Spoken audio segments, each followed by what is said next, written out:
దానికి స్పందించలేదు.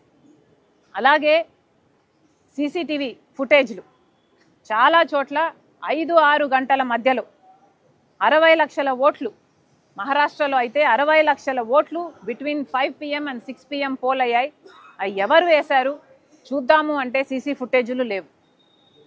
ఇలా ఎక్కడ దొంగ ఓట్లను చేర్చారు, ఎక్కడ కాంగ్రెస్కు అనుకూలంగా ఉన్న ఓట్లను తీసేశారు, ఇవన్నీ తెలియాలి అంటే డిజిటల్ డేటా చాలా ముఖ్యం.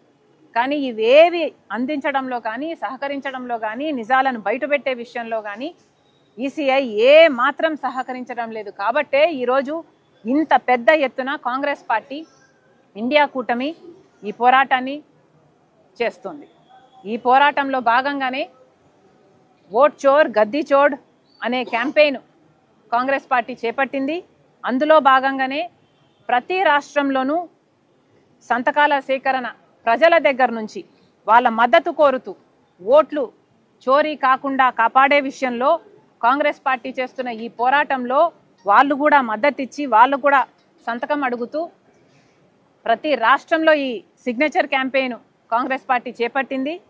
ఆంధ్ర రాష్ట్రంలో కూడా 175 నియోజకవర్గాలకు గాను ప్రతి కోఆర్డినేటరు, ప్రతి జిల్లా అధ్యక్షుడు కష్టపడి జనాల మధ్యకు వెళ్ళి 17,65,000 చిల్లర సిగ్నేచర్లని ఓట్ చోర్ గద్దీ చోడ్ అనే క్యాంపెయిన్కి కాంగ్రెస్ పార్టీ చేస్తున్న ఈ పోరాటానికి మద్దతుగా సేకరించడం జరిగింది.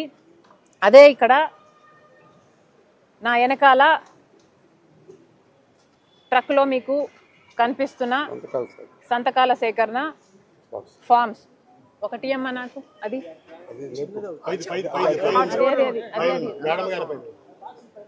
మురళి బాక్స్, చిన్న బాక్స్ ఈ కవర్ అది ఇచ్చే, అది ఇచ్చే, అది కాదు, అది కాదు, వద్దులే, దీన్ని చూడమ్మా, వద్దులే వద్దులే వద్దులే వద్దులే మురళి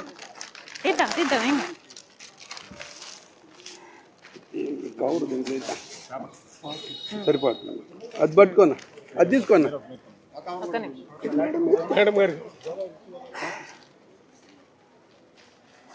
ఇలా